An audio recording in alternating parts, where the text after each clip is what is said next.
So I'm going to go ahead and start. It's 10:32, and if I haven't met you in person, I hope to meet you after all of this is over and we're able to not socially distance from each other. But I wanted to provide an update, and we're calling this a community update, and hope to provide more moving forward in the future. So I want to start out by just letting folks know that we did collect some questions, preliminary questions, and they were sent in. And then there's other questions that we can answer through the chat. And then if you could just be respectful of not talking over everybody else, and we'll move on from there. So welcome, and thank you for your time this morning. I'm going to try and keep this to 30 minutes. As Ellie said earlier, we are going to post the recorded session either to our Facebook or to our website so that everybody can keep up to date as we move along and we open up services and provide services for all of our clients, client workers, and government client workers and staff. So I have a couple of questions here, but I'm going to first speak to what's on everybody's mind in terms of the vaccine, right? So we've been in touch with the Department of Health, and NW Works falls into the 1B category. So our direct support staff fall into the 1B category, and we will be scheduling a date with the Department of Health. They have agreed to come on site to provide the vaccine to our staff and to our clients that are living at home. If you're in a residential property or working through a residential property, the residential properties are being prioritized and they're being contacted for vaccination under those groups. But for those of you that are interested in being vaccinated through NW Works, we are currently, Valerie, our compliance coordinator, is putting together a list of names of staff and also home-based clients that are interested in coming in for the vaccine. We'll get those scheduled with the Virginia Department of Health at the NW Works in groups of 10. So bear with us as we coordinate for everybody, prioritize as needed so that we can move forward. I'm going to move to a question that was sent in by a client's sister, whether or not NW Works is going to mandate a vaccine in order for staff and clients to return to work. The answer to that question right now is no. We are not going to mandate the vaccine, but we are going to highly encourage the vaccine. I don't see the organization letting up on any other precautions at this time either. So clients that are currently in service, whether they're working in group supported employment or individual supported employment, or working in our business, in our four walls, or in day program, because our day and social program, our group day program is open, and we do have participants in-house, are required to wear a mask the entire time that they are in the building in NW Works. Now, we do have one person that has a medical condition we have a doctor's note for that does not have to wear a mask, but she is in a work area that is not, where she is not in contact with any other person. So if there is a case where we have someone that we need to work with their individual circumstances, then we can do that. We just need to understand what they are. And if there is a medical condition that does not allow them to wear a mask, then we require that documentation, and then we'll work through how we can accommodate that, whether that's in group day service or whether that's in an employment area in our building. I will say too that we've partnered with our businesses. Specifically, Trex and Kohl's have provided to us their guidelines for quarantining and exposure and mask wearing and temperature checking, hand washing, sanitizing. So we make sure that our job coaches, when they're on site, they are following the guidelines of the businesses that we work with. So we partner with our businesses to get that information. And I say that because that was part of another question in terms of our offsite locations. We do have staff working in our government contracts. We have 24 clients and also 8 staff that are working our government contracts right now, so they're offsite. We do have an enclave of clients that are attending treks and also attending Kohl's for work. And we do have clients that are working through Project Search at Valley Health. And also at other points of businesses within the community, individual supported employment, clients that are working with one-on-one job coaches and or working in the individual businesses. So we're taking this very seriously, and we want to make sure that everybody stays safe, healthy, and well, so that they can continue to live their day independently. There's an additional question about what other measures is NW Works going to take to ensure client and staff safety when returning to work. And I believe I just, sorry, I'm booting up my other computer. I believe I just answered some of that question. So as far as our precautions, our in-house precautions, we, during the day, whenever the clients arrive to the building, we take their temperatures. The folks, the DSPs and our staff that are helping the clients into the building wear masks, they wear a face shield, they wear gloves, and they also wear I'm going to call it a doctor's uniform kind of, but the paper gown whenever we take our clients in. We take their temperature, make sure that their temperature is good. And if we see any signs where we feel that a client may be exhibiting signs of any kind of illness, we make sure that we address that, get in touch with the appropriate parties, and then communicate that. And in some instances have sent clients home because they may be exhibiting symptoms that they're not able to verbalize. So all of our staff, we put up a sign out front that says "Heroes Work Here," because I really believe that the folks that work in our organization really love and care for our clients as though they're family, and we don't want to see anybody suffer or get sick through this pandemic. We are working on an elevated temperature system that we're sourcing. The cost is a little over $5,000 for an install. Right now, we have we were doing the gun temperatures, and then we went to temperature taking without touching the gun, and now we're looking at installing ones that are electronic, that are plugged in, so that upon entrance into the building, everybody gets their temperature taken, whether they're there to visit me, whether they're to visit or work or staff, doesn't matter.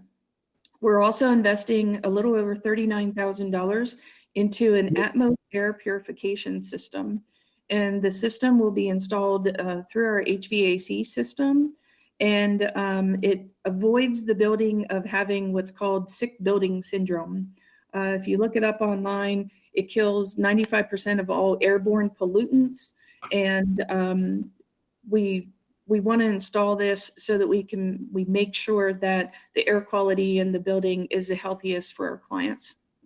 So we've already begun that work, and I don't have a timeline yet for the finish of it, but we'll make sure that we can communicate that whenever it's complete. We have divided our social area into social distancing areas where we're only having 3 to 4 clients at a time at a table, and they're socially distanced 6 feet apart, and of course making sure that everybody's wearing their masks or going through social activities throughout the day. I have a question from a client's parent about transportation. Will the van for transportation be starting up again when it's safe to come back? So let's talk about transportation briefly, because we do have different modes of transportation coming into NW Works and also to our job sites. So Winchester Transportation continues to run, obviously, but the folks that are working on enclaves in Trex and Coles are responsible for traveling there to work themselves. And making sure that they arrive on time. In terms of our internal transportation, during COVID, I'm going to say sometime between April and October, we had 2 transportation drivers that are no longer with us. So what we're looking at is we're looking at our transportation vehicles being manned by either our DSPs or hiring new van drivers as we need to. Again, if you have an individual need, please reach out to your case manager or your team to make sure that we're all working together to address anybody's individual needs, and we can talk through those specifics. Okay. There is a question about Medicaid and the government's day waiver funds and what are being done with the waiver funds that we've been receiving. 2 things there. We were able to receive waiver funds called retainer payments from April through June. So for a 90-day period, the government had provided Medicaid assistance funds at 65% of our regular billing rate through April, May, and June, and we received those funds, I believe, sometime in July-ish. There was supposed to be a second round of retainer payments, and those were canceled. So the Medicaid waiver funds that we're receiving right now are only those funds that we receive to provide services. So if someone is in service, we are billing just as we normally would have previously, pre-COVID, for the services that are being provided by NW Works staff and support personnel. We have, from a financial position, applied for PPP loans and also grants, obviously raising money and donations. We were just issued a Rebuild Virginia grant. We will be applying for the second round of PPP loans that are coming up here. And I expect, in every respect, to stay open and continue to offer services to our clients. Yesterday, there was a Medicaid memo issued, and it was dated today, actually. So this is great news for our clients that are unable to wear a mask, unable to come back into service, and how we can continue to service them. So the DD waiver service flexibilities were approved through March of 2021. What does that mean? That means that, and they provide, I can send the link out for those of you that are interested. It's a 6-page document from Medicaid about how we can offer group day services virtually and how we can participate with our clients through telehealth.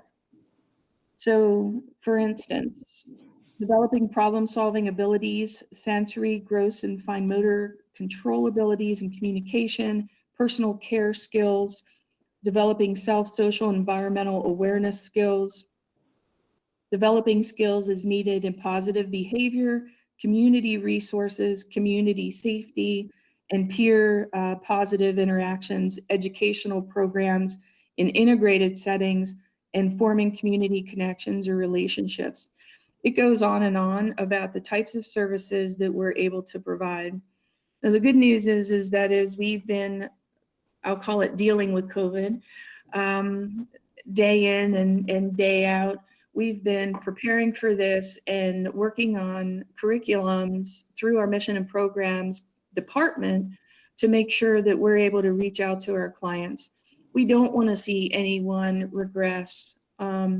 back into either bad habits or bad behavior or just feel alone through the pandemic. We want to make sure that we're reaching out to our clients and making sure that we're communicating individually with the case managers, through the DSPs, so that we're in support of our clients and we're here. When all this is over, it may look different, right? It is different now. We're all meeting virtually. But we intend to stay open and well so that we can continue to grow and support our clients. We're working on our strategic plan, and we've outlined 5 goals for the next 18 months. And those 5 goals revolve around growing our client base and also growing our individual supported employment, growing our skills, making sure that we are tracking our successes in terms of our individual goals with our clients, and making sure that we're following along those individual supported plans, the individual employment plans, so that we can show the progress that our clients are able to do to be successful. So there will be additional information coming up on our website about that. And speaking of our website, our marketing coordinator is working to update our website. So you may see some outdated information right now, but behind the scenes, we are updating our website so that we can communicate more effectively and appropriately with the public, with our agencies that are assisting us, and also with all of the clients, guardians, parents, and stakeholders that we have that have supported NW Works over the last 50 years. We do have a question about, can you tell us more about the availability of assignments and timeline for being assigned to a semi-permanent offsite role once all clients return? I know the person who wrote this question, so I really want to talk to you individually about what that looks like for the person that is impacted here. You know, I truly believe nothing's impossible. So again, working with the individual, making sure that their plan is being addressed and how we need to address it to sustain their goals is really what we need to have a conversation around. Another question, that will there be any staff or clients or offsite staff who will be allowed to forego proper vaccination, masking, social distancing, etc., due to medical accommodations? And I believe I already addressed that. So if there is a specific instance and there is a medical accommodation needed, please reach out and talk to us so that we understand what that accommodation might be and how we can work through that for the individual. That is, I believe, all the questions that I got in advance.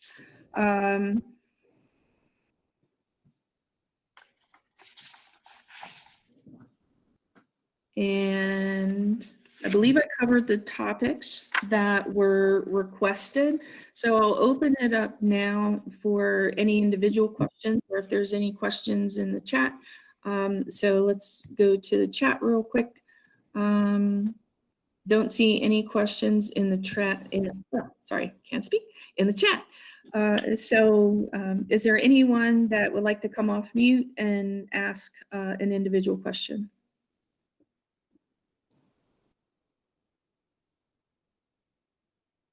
No. Thank you, Ms. Bainstock.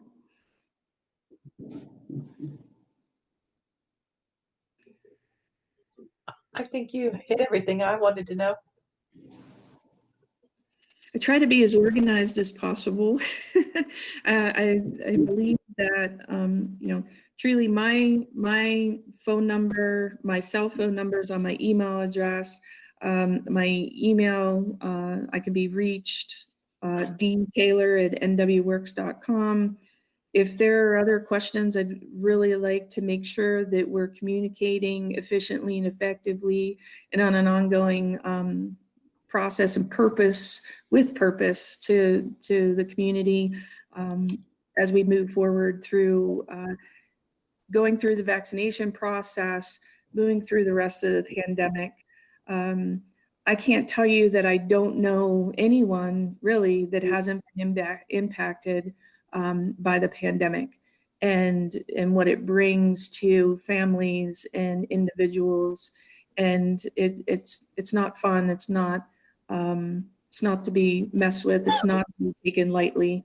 So we want to make sure that everybody's staying safe and well and doing what we all need to do to remain safe. Deb, this is Jason. Hi, Jason. Long time no see. Yes. Two questions. One, you may or may not know the answer to this, but knowing the population numbers before March, what do you see as the safe amount of individuals that you can have at one time in the building? And how do you expect that to grow? Is it going to be based upon the governor's guidelines, et cetera? And then some programs that have been open for the past couple months, when they have had either a staff member or someone test positive, they shut down for a period of time. Will there be guidelines that are sent out, or is that going to be on the website? How would we know the process that you all will be following should someone come in and all of a sudden we've been made known this is positive? Hope that's clear enough. No, very, very clear. So let me address the latter part first. When the CDC came out with their guidelines, and then the Department of Health came out with their guidelines, and then we were looking for guidelines from DBHDS and CARF and putting all that together, obviously we're following the CDC guidelines, and they were just actually updated. We held a compliance committee meeting this morning with some of our board members and voted on an amendment to our plan. We have a 32-page plan document that outlines actions that we take whenever there is a expected or a confirmed exposure and or confirmed case. So we're following those guidelines. I'm more than happy to be completely transparent and put that on our website. I'll give you, for instance, prior to today's approval of the planned amendment, when there was a exposure confirmed, we would spray the area, which we've purchased the spraying equipment to spray the building. We would spray the area, and then we would close for 3 days to allow the affected area to settle, for the chemical components to do their job, if you will. The amendment via the CDC guidelines is now that we clear out the area for a 24-hour period and not 3 days after it's sprayed and evacuated. So our compliance team, along with our compliance committee, has been keeping an eye on any changes on a daily basis. And those are the plans that we've been following. So we also use our Alert Now system. I really can't express this enough, that we need to make sure that we have updated contact information for everybody, whether it's an email address or a phone number. Even trying to get this meeting together, it was very difficult for us and we got a lot of emails bounced back because of old information that needs to be updated to be able to contact folks on a regular basis as needed. So we'll use our technology in terms of Facebook, and we know a lot of our clients are on Facebook, and also our website, to make sure that we're communicating the process and get that posted out there for you. I appreciate the question. In terms of the population, we went through our building and we have it noted for the number of people that are allowed to safely socially distance in each room. So as those guidelines change with the governor's guidelines and or CDC guidelines, we'll make those changes. Obviously for right now, we're unable to take the full population back into service. We're not experiencing that problem right now. So we only have 3 clients right now in our social program, and we have a total of 15 that are coming in into the building on a day in, day out basis. We also have groups that are going, like I said earlier, to Kohl's and to Trex, and they don't come in our building any longer. We changed our process so that there is less touching, if you will.